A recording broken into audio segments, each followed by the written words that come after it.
Smart talk. Bold laughs. Real life, three wise women. Let's go. Yeah.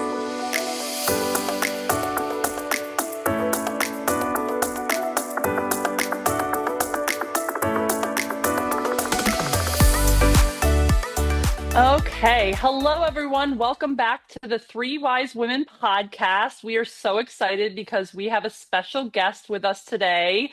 Dr. Viviana Coles is here with us today. She is a doctor of marriage and family therapy. She is a certified sex therapist and she owns a private practice in Houston. So, everyone, welcome Dr. Viviana Coles. Thanks. Yay! Hi. Hi, all of you Welcome. wise women. We are so excited. You're our first guest. We rebranded the podcast, so you're our first guest on the Three Wise Women. Yay, I feel so honored. Thank you. Yes. We're honored to have you. Yes. Yeah. So the story of how we ended up here is I actually listened to you when you were on Jana Kramer's podcast, Wind Down. I listen to that every Wednesday, and you were on with her husband at the time. Well, her current husband, but you were on talking about all things sex therapy, relationships, and there were a couple things that stuck out to me. But did you think that that podcast and talking about masturbation was going to get as much, media attention as it did? Because the amount of articles that came out about it and people's opinions, I was shocked about how many people made comments about that. What were your thoughts? Wow. Okay. So I must have not had my Google alert on it because I didn't realize. Honestly, y'all, when I am not doing interviews with amazing people like yourself, I'm in session with clients. Gotcha. So I'm not really aware. I'm not surprised though, because Okay. this is a topic that comes up really often behind closed doors, in session. Obviously, now that when you do it in a public forum, people are going to jump on it. But it is not a simple black and white, okay with it, not okay with it. So I'm not surprised that people have opinions, and I'm glad that they were talking about it. Right. And kind of the feedback from the majority of people was, for those of you who didn't know, and I'm plugging their podcast, I guess, but her husband said that he doesn't masturbate now that they're in a relationship. And apparently people were like up in arms about that and just like, oh my God, how dare he say that? And it was just interesting to me of Wow. like why people were so bothered by that. Well, So what is your opinion about, we're getting right into the nitty gritty. let's go. What Let's is your jump in. Yeah. what is Uh, your thoughts on masturbation when people are in a relationship? So, first and foremost, your very first sexual relationship, when all things are healthy, is with yourself, with your own body. So, I'm a big fan of knowing your body, knowing how it responds, how it doesn't respond, what really turns you on, what kicks off that sexual response cycle that we all have. And usually the first way that you learn that is not through a partnered experience, it's usually on your own. And so when he said that now that he's in a long, a consistent relationship, um, that he doesn't masturbate at all, I immediately, as a therapist, right, I put on my therapist hat and I'm like, okay, how does she feel about that? How does she feel about basically only partnered experiences being how he gets off? Hmm. And whether or not that, of course, because I'm a therapist, this is what I do. I'm like, I wonder if Yeah. that creates any pressure. I wonder how she feels about that. I wonder if she feels like, oh, that works out really well Yeah. because I don't want to masturbate either, or it works out perfectly 2 to 3 to 4 times a week works out really well for us. It's like goals. I don't know. But so I didn't assume that it didn't work for her. But if you noticed, for everybody who listened, I did ask her. And Yes, I you don't did. know how much we got into it. They tend to hold their cards close to their chest, but they keep Yeah. having me back. So I love that they're willing to at least dip their toes in. Yeah. Yeah, it's one of those things where so many people feel like if you're in a relationship, it's either totally okay, have your own experiences, as long as it's not taking away from our partnered experiences. And then we have other people who will say, It's not okay because you shouldn't have to masturbate if you Yep. have a partner. And I don't know what world you can completely rely on complete synergy when it comes to sexual arousal, desire, and all of that. So I don't know. I mean, it seems to be working for them. Maybe they got Yeah. to that place. Maybe it's something that's always a negotiation. Who knows? Yeah, it was an interesting conversation for sure, and I was surprised about how much they went into based on how much scrutiny they get. But my totally opposite question and why I actually reached out was one of the things at the end that you guys talked about in terms of infidelity. You made a an analogy when someone is trying to repair a relationship or just the person who has, you know, done done the The cheating. betrayal. Thank you. What can you explain that analogy that you used Yeah. and why it's so why you made that analogy and how you use it in your practice? Yeah. One of the most um, consistent analogies that I bring up is like when you betray your partner, especially when it comes to infidelity and cheating, whether it's emotional or physical or both, it is as if you have thrown your relationship into a pile of crap. And you may be like, okay, well, I've already climbed out of it because I'm no longer betraying. I'm no longer doing this thing. I'm no longer cheating. And you're like wiping yourself off and you're looking for a towel and you're like, okay, I mean, gosh, it's like, oh, and let me get away from this pile of crap. But your partner is still in it and could be, depending on how bad it was, could feel like they are nose deep, right? Like all the way up to here. And if Yep. you're over there saying, okay, look, I'm no longer doing this anymore, you can get out. You can walk over here. It smells better over here. You can breathe better. I'll help you over here. What they're going to say is, if you're not willing, and what I will tell all of my clients is, if you're not willing to get into the crap with me and help walk me out step by step, talking me through why I should be coming out of this crap with you, if you don't do that, by the time they get out on their own, they're not going to look to you for anything other than to say, "Oh, must have been nice that you've been over here, dealing with this while I'm over here dealing with it on my own. I'm done. Yep. I don't want to Yep. get reconnected with you." So Yeah. it's so important. And I do feel like it resonates with so many of my clients to say that Mhm. because they're like, "Oh," I'm like, "You have to hold their hand." I actually was telling a couple today, I was like, if you have to put them on your back to get out of there, and sometimes it means that you go under a little bit and now you're eating crap Yeah. again, um, Yep. that's what needs to happen. And not everybody is up for that challenge. And that can Yep. sometimes be the end, right? Not Hmm. just because your partner says, okay, let's see if we can try to work through this with therapy. And my private practice you mentioned earlier is Houston Relationship Therapy. And this, we work with couples who are in all sorts of bad states, but one of the main ones is infidelity. And so this is something we're doing all the time. We know that while 60 to 70% of couples that experience infidelity will get through it, they will be in such a better place going forward if they get that professional help with us. So I'm a big fan of just being very open and honest about, look, this is what's going to be expected of you. If you know yourself and you know that you're not going to be able to even remotely meet your partner there, this isn't going to go well, and you probably don't need to waste everybody's time and cause more harm and pain. Right. 60 to 70% of couples who experience infidelity repair it. Yes, that's what studies are showing. I will say Wow. those that tend to come to us, I would say the numbers are higher. That Hmm. obviously is just a different subset, but like Yeah. people who are coming in for help with that, they they may not always end up together. There might be, 5, 10% that don't end up together, but those that do stay together, I would say the vast majority, 80, 90% of those couples will say they wish it never happened, but they're in a better place now. Even from Interesting. before the infidelity, they feel like they're in a much better place. Gotcha. Yeah, I guess because it that type of betrayal forces you to like tear down the wall and really be vulnerable with each other. So, It does. It does. yeah. And for so many people, it's almost like they kind of splay their relationships open for expert, scrutiny. And um, sometimes it's very simple. Sometimes there are very A to Z, reasons for why things happen. But most of the time, especially if you've been together for longer than 2, 3 years, there's a lot that goes into why the state of your relationship is the way that it is now.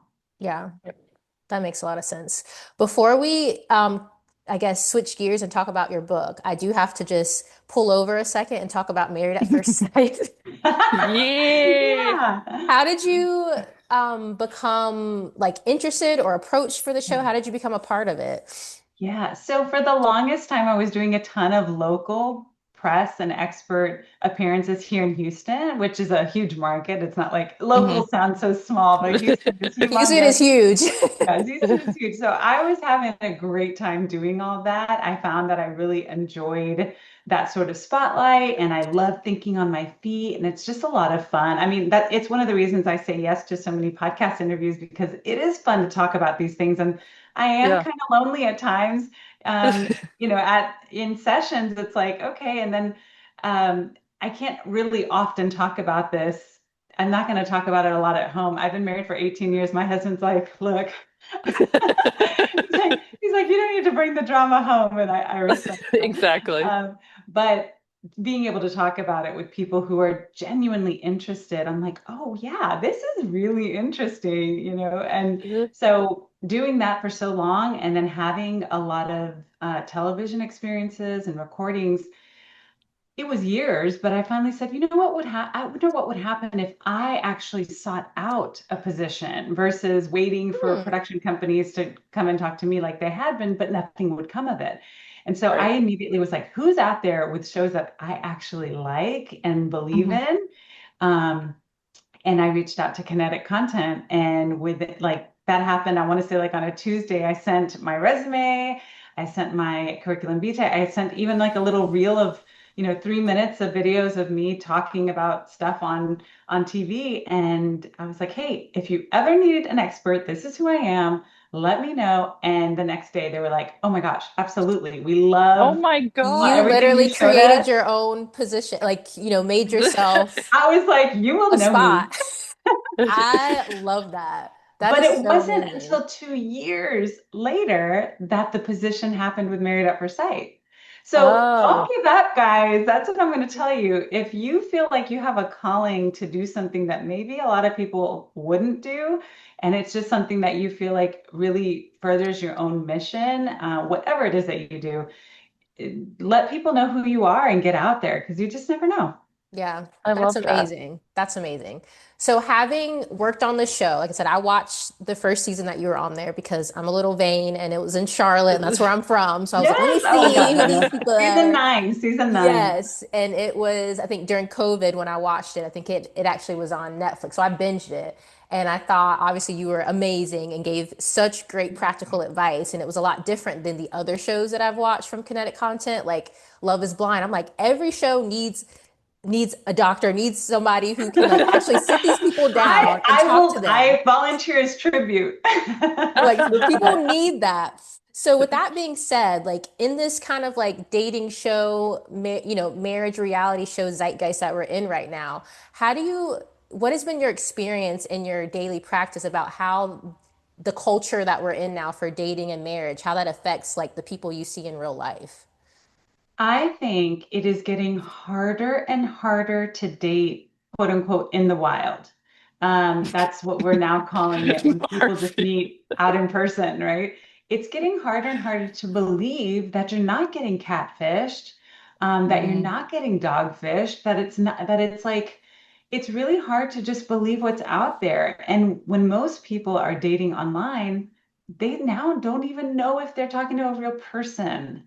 It's Oh, really hard. And so now more than ever, I think these dating shows on TV are even more exciting and more attractive because it's like, well, at least we know they're a real person and they're willing to put themselves under the spotlight, literally, And so it's almost like, well, this is a little safer usually, not always though, because sometimes people hide who they are and hide their pasts and hide, their fault, their flaws really well. And yes, that's a very human thing to do.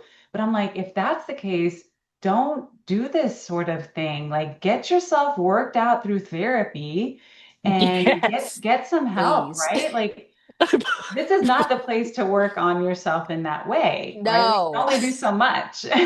Like we're not your therapist. But yeah. Oh my gosh, that's amazing. Well, that kind of leads kind of to my next question. I know did you, and you can correct me if I'm wrong, did you kind of exit that show to pursue your more like your personal journey, like with your book and everything, or did Yeah. you, or how did that kind of come to be? How did you transition into like authorship? Yeah. So a lot of it is logistics. What a lot of people don't know is maybe they don't know is that when you're on a show that is as prolific as Married at First Sight, where they're doing multiple seasons a year, when I was on, we did 2 seasons a year. I was also doing a spin-off called Married at First Sight Unmatchables. Check it out. It's so fun. Okay. It's a different vibe, but it's a lot of fun. There was one season of that. It's a lot, and Pastor Cal let me know that that was probably going to be the case. He's like, "Hey, now that you're on this, you should know like this is it can take over your life. So I know that you're a Mm. clinician. You want to make sure that you hold on really tightly to that because Hollywood can take you and they will put you up for everything." And he's like, "I think you would do it because you love this stuff." I'm like, "Yeah, I Hmm. would." But I also let him know, like my private practice and of course, my family come first. So I've always held on to that. So when it was time to renew my contract, that was the first time that I was legally able to make the choice of staying on. I always wanted to stay on, so it was never a problem, and they wanted me to. But when it was time for me to actually be able to make that choice, it was like, do I go and put out my book tour? Do I explore other avenues? I have online programs that I want to get out there? I want to help couples in so many different ways. In order to be able to do that, I would have to leave because when you're Mm. under all of that, like there's no really doing anything for yourself, other than, of course, the things that I was doing. So I just thought about it and I'm like, look, if I sign on, and they were like, please just do one more season. Like we weren't expecting you not to do this. And I was like, well, I wasn't really sure. But signing on for one more season means actually signing on for 2 years of exclusivity. And I was like, oh, it's Yeah, just that's a tough. And lot. so it was a very difficult. I mean, I cried. My family was like, "Oh my gosh, but you love it so much." I'm like, "Yeah, it's not about that. It's about kind of seeing what's next for me." Yeah. And it ended up being I think, a really great choice. But at the time, it was not easy because Kinetic Content is amazing. I love their crew. I love their mission.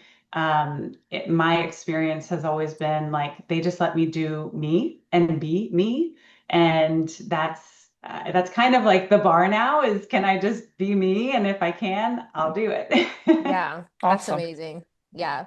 So, Dr. Viviana's book, if you don't know, is The Four Intimacy Styles, The Key to Lasting Physical Intimacy. And I actually listened to the ebook and you read it. So it was so nice to hear it in your very nurturing voice. I felt like I was locked in. And even the things I that I didn't was like, know this, but I've had so many people recognize me from my voice. And I'll be like at the grocery store and they just turn around and be Yes. like, Dr. Viviana. yes, you have It the best happens speaking voice. like once a week. I'm like, oh my gosh, that's so weird. Or if I'm in the airport and I'm like walking and talking, they're like, it's funny. Um, yeah, who knew? Who knew? Yeah. Maybe there's something to that. But Yeah. yeah, the book, The Four Intimacy Styles, it's the answer to the question, we know our five love languages and we know which one is ours, but what about sex? That Mm. is not covered by the five love languages. And so I've been seeing couples for over 20 years. So they would often ask, okay, but what about sex? Like, why aren't we on the same page there? How do we get there? Why does my partner feel like sex is about this and I feel like it's about that? And so I finally, during that pandemic, when everybody was finally knocking off some goals, That was me. I loved the experience of putting together years and years and years of experience into something that I think is really beautiful and helpful and fairly easy to read, right? Like it's pretty easy. It's For not sure. super, super heady. There's a lot of really great information about emotional intimacy out there, and I really wanted to put something that was very helpful and really practical. I love giving practical tips for like real life relationship stuff, Sure. not just the theory. And yeah, the four intimacy styles are bonding, release, giving, and responsive. And if you go online and take a free quiz, it's only 15 questions, but you'll go on and you'll find out what percentage of each you're at. And the whole goal, like if you're really trying to get a star from me, is to be at 25% of each so that you're rounded out, so that you have Wow. both of you have all of them and you have a rounded out intimacy style so that you know you're going to be covered in the sex department forever.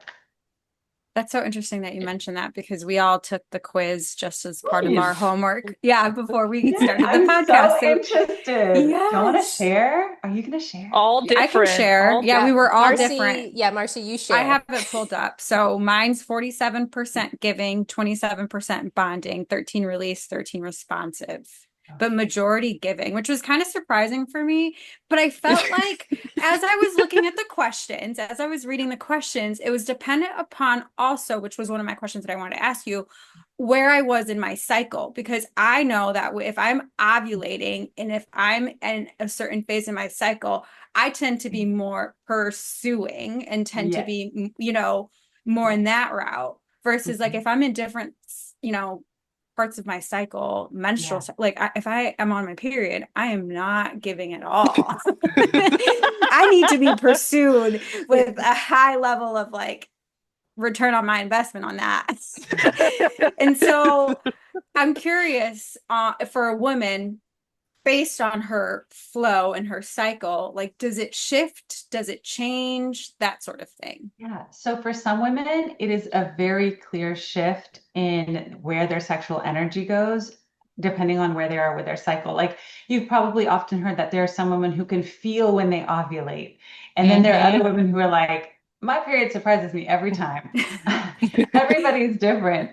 But the goal of even being aware of these intimacy styles is to have the communication, to have the language behind why sex is so important to you, why it should be if it's not, why it would be to someone who's in a long-term relationship, and the value that comes from being able to say, we're going to try to keep this as an integral part of our relationship and try to share that intimacy with someone physically for as long as physically possible. Because that's the Mm-hmm. other thing, right? Like people tend to believe that sexual intercourse is something that's either gonna just like totally, um, fail over time or decrease over time.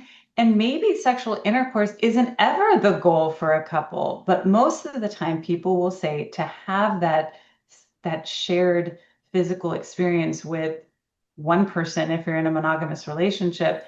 If you don't have that, it really devalues the overall connection. So Mm-hmm. I'm all about connection. I want people to find different ways to connect. It doesn't always have to be through intercourse, but Mm-hmm. sensuality and sexuality, I believe, is a facet of each of us Mm-hmm. that needs to be expressed in some way, shape, or form if you're in a long-term relationship with your partner. Absolutely, to feel connected and to feel like your relationship is growing, not just, intimately, but also emotionally as well. And to make it stand out from all the Yeah. other amazing relationships that we have, Yeah. you So can true. cuddle with your dog, you can kiss your kids on the forehead, you can your doctor can see you naked, like you can share a bed with a friend on when you go on a girls trip. Like hmm there's so many things that Yep. we can do with other people, but typically this is what's going on in a monogamous relationship. It's only happening with that one person. So if it's not happening, or if it's not happening Yeah. in a fulfilling way, then it is going to stand out as a problem. And most people don't know what to do with it or how to even approach it. So I'm like, just book on your nightstand, like do Yeah. Oh, for something. sure. Yeah. For sure, Get the for Yeah. conversation relationship going. growth. Yeah. And I personally, I feel like when I've been in a long-term relationship, you are able to explore more. You're able to get creative. You're able to have that sexual journey and grow as a couple. But it was interesting when I was listening to your audiobook. You mentioned about how sometimes your partner, when there's a shift in the relationship, whether there's children or, stressor coming up in life, or you're grieving, or some sort of life obstacle comes up, they often get the leftovers, or you're more affectionate, like you said, to your children or your dog or other people around you, that for some reason your partner's the one that gets the leftovers. And it's like subconsciously we might either withhold sex for whatever reason. And I'm just curious to hear about how you work through that with some of the couples that you work with, or some strategies that you have for people out there that maybe do withhold sex subconsciously, or don't realize it. Because I think subconsciously, maybe I've done that in the past and have used it as to punish my partner because I'm going through something, versus like stepping into it with curiosity and communicating, like, actually, I'm going through this. I'm not emotionally connected. So this is why we're not having sex. Yeah. Yes. And the So piggyback you brought up, I'm sorry, because this was like eating at me and I was like, I have to ask her about this. You brought up the concept of decentralizing children in like relationships and families. So just like adding that to Marcy's question, like how does that look? What does that look like practically when you're, dealing with couples one on one? So when we're tired, when our resources are depleted, in a long-term monogamous relationship, not necessarily so when it's a new relationship where or Hmm. if you're in a long distance relationship where there tends to be this focus on like, okay, well, we don't often get to see each other, or we're just getting to know each other. So who cares that I have, you know, possibly appendicitis. I want to have sex anyway, or or there's only a short layover while they're here, so let's get it in. Um, Contrary to when it's usually more a lasting relationship where it's more predictable that you're going to spend lots of time together, where you might say, you know what, I am not going to use the energy that I have to do that. I need to get this project done, or the kids need me to be ready for this, or I'm going to go volunteer for this, or I'm going to go work out. Like it doesn't always have to be about other people, but it could be that you say, I need to do this for me. And Yep.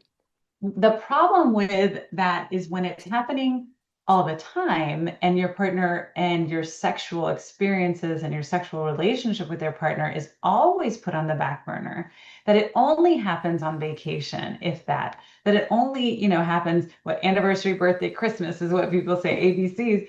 Like that's when it's a real problem because that's not what people signed up for when they decided to be in a monogamous relationship with you. They were like hoping that it would be more. And you also, and this is all in the book, but like you get people who only feel emotionally connected through physical intimacy and vice versa. So you're cutting off your partner in so many different ways and cutting off that connection in so many different ways. And what I find is that most people will feel justified in cutting them off in that way if it's for the sake of the children, quote unquote. And because my kids need me, my partner does not need me. Okay, maybe not for survival purposes, but your marriage needs you. Your sex life needs you. And what I think a lot of people lose sight of, depending on what it is that they were raised with, I happen to be raised, and my brother and I were raised with parents who said, we love you, but we love each other more. And we will always put each other's needs first when it comes to our relationship and our marriage, because you're only going to benefit from that. If we are strong as a couple, if we are happy, if we are communicating, if we're putting on our oxygen mask first, you will benefit from that. And guess what?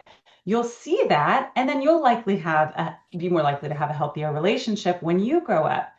But if we don't do those things, and chances are, somebody in this room and this on this podcast has had that experience of not seeing that with their parents, and it's a different experience.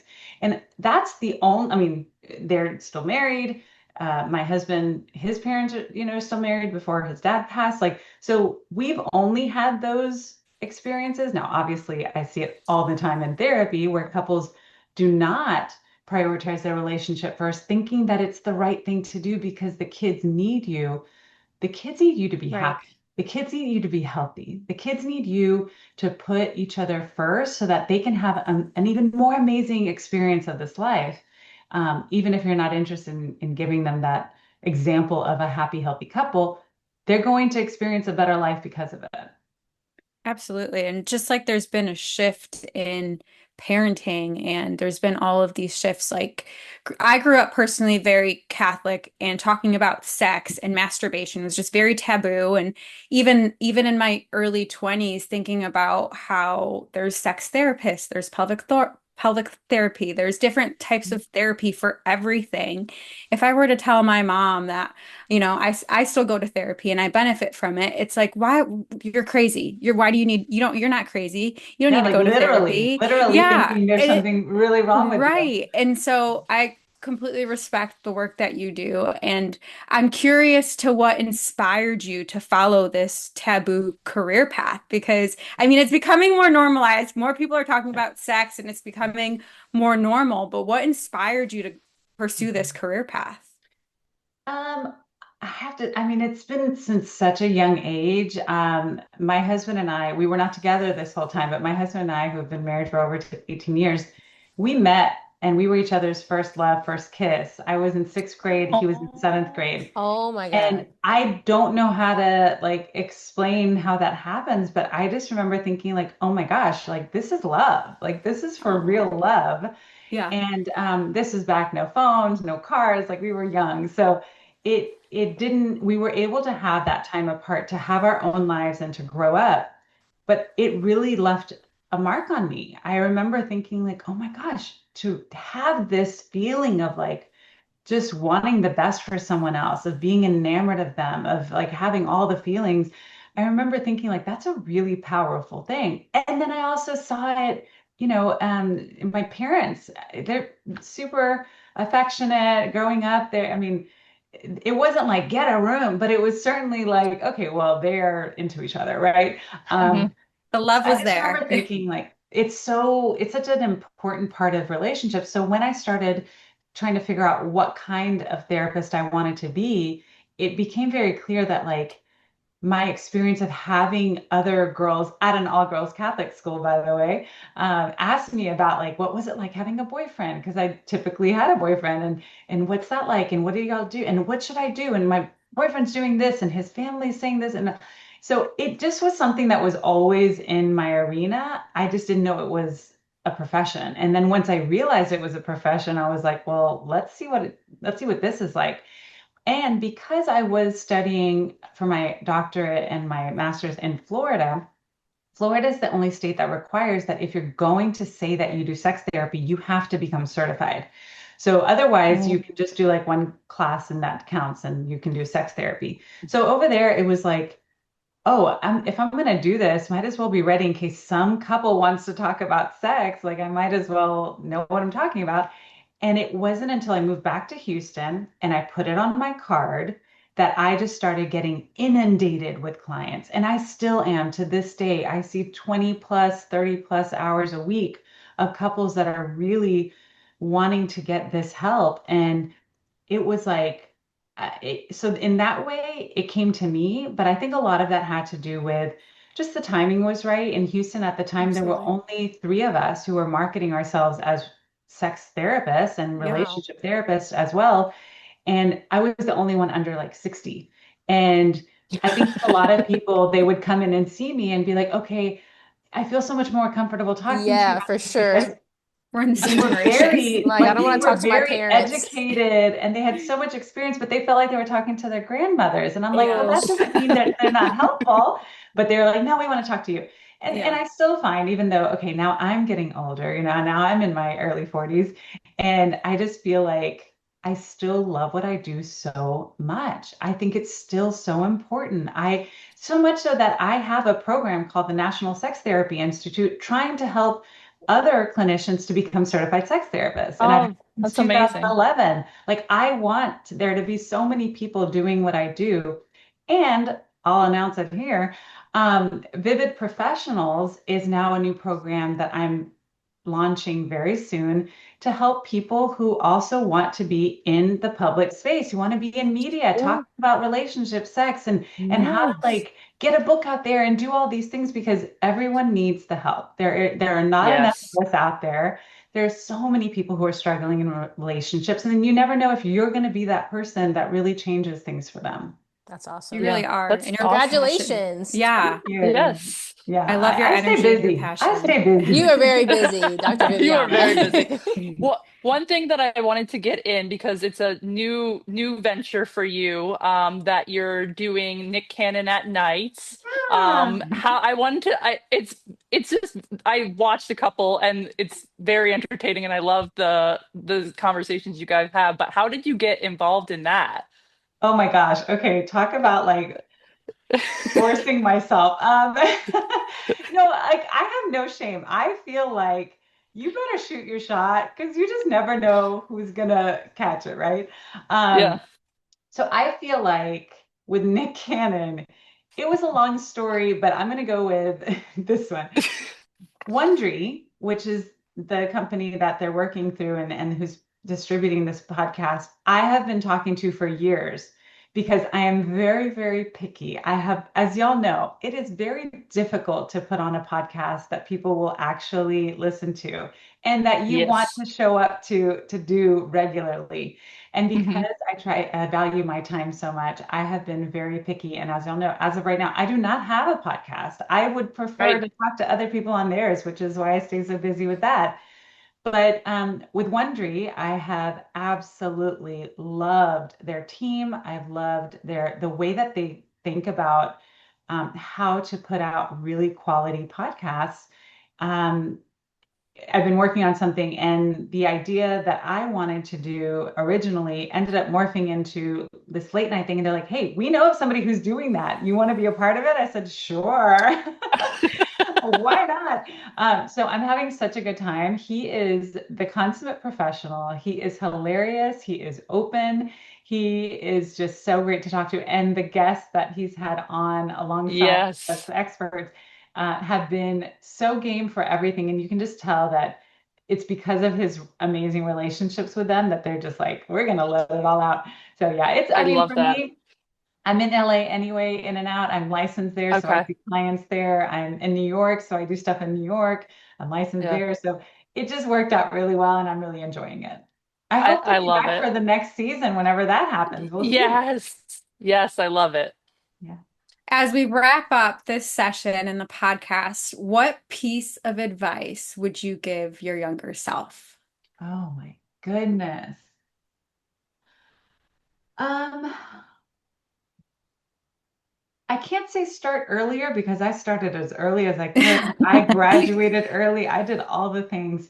But Work. what I will say is, you know what? I'm going to go a different route with this, not with my career. I would say with my personal life, study abroad and Yeah, Oh, experience that because, and when you get older and you actually want to travel, your time is not yours all so the time. limited. mm, Yeah, Travel abroad, understand other cultures, appreciate the way that things are different in other places. You might appreciate home more, you might not, but the yeah, learning mhm. experiences that can happen through studying abroad and through working abroad, give it you just say yes because you never know who you'll meet, you never know who you'll fall in Mm, love with, you'll never know who your new bestie will yeah. be. yeah. And I think I would have done that. Oh, I love that. That's a Well, good thank Yeah, one. you so Marcy. much for your time and Yes. for sharing your passion with us and your career, your journey. We're so excited to have you here on the podcast. Thanks. And I'm really excited to be number one on your You Yes. podcast. are. Number one. Oh, Yes. yeah. I'm And, really excited and to hear it. yay. And thanks everyone for tuning in. And we will talk to you guys next Monday. Bye. Yes. Bye. Bye.